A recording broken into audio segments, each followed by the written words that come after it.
has it crystal clear that environmental catastrophes and disaster know boundaries or ethnicities, so this reality of life was discussed and highlighted during an event organized at Portcullis House, British Parliament, London, titled as The Role of the Individual in Environmental Protection in Conflict Zones.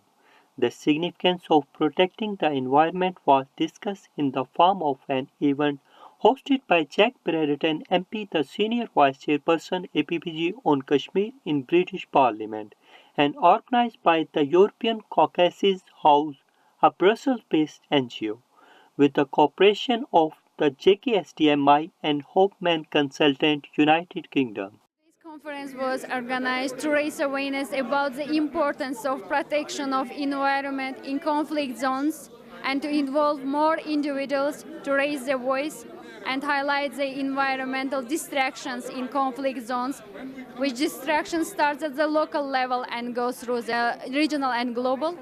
And we are here today to eliminate risk and avoid all the risk hazards that turn into the global challenges. Objectives of today's conference were number one, to create awareness to the local and international community how to combat the environmental pollution problems, particularly in the conflict zones.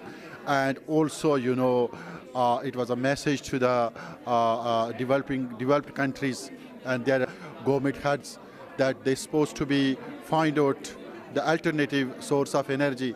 Instead to use the nuclear energy, they could go for the renewable energy, because the nuclear energy is a big disaster, not for the local, for international community as well. Approximately 100 multinational Londoners, the natives and inhabitants of London from various nationalities and origins, who attended the event, including such participants as press, MPs, the leaders of the NGO, environmental experts, and international media representatives. Very important starting point for the joint project announcement.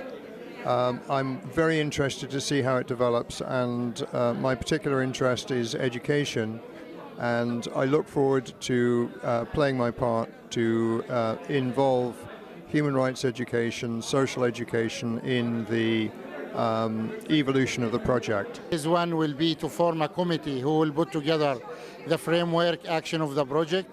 Phase 2 will to build a type of partnership and cooperation with different actors to act on the ground and to develop a time frame and implementation plan.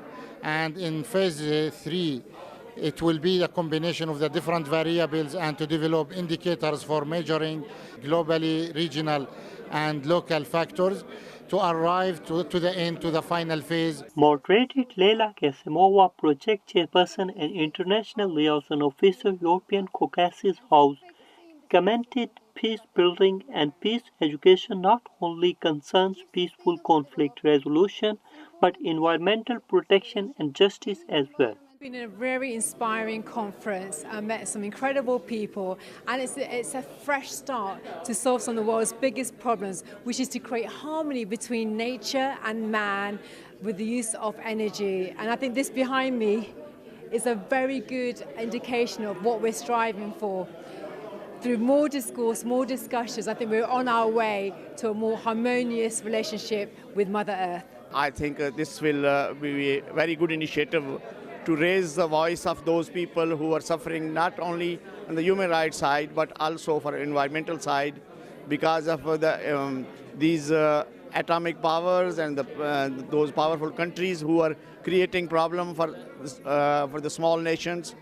So I hope this group will work in the future in Geneva, in Brussels, in London again. I believe that all speakers and all recommendations which we hear tonight help to get a full picture of what we're supposed to do in the future and to prevent and to stop those who are abusing the environment and damage human life and natural resources and natural life.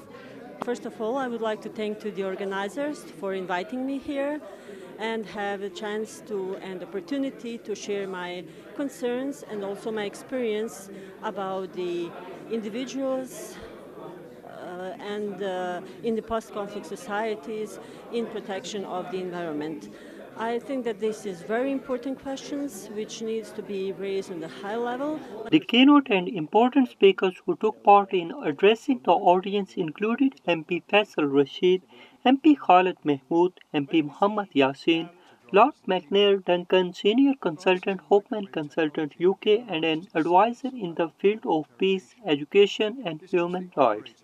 Dr. Sabur Javed, Chairman, Hoffman Consultant UK, Vansa Petkovic, a well-known environmental scientist, Rafi Khan, Media Communication Specialist, Raja Nijab Hussain, Chairman, Jammu Kashmir Self-Determination Movement International, Dr. Nidal Salim, Founder and Director General of the Global Institute for Water, Environment and Health, Geneva, Switzerland, Professor Amina Nekolacher from Bosnia and others.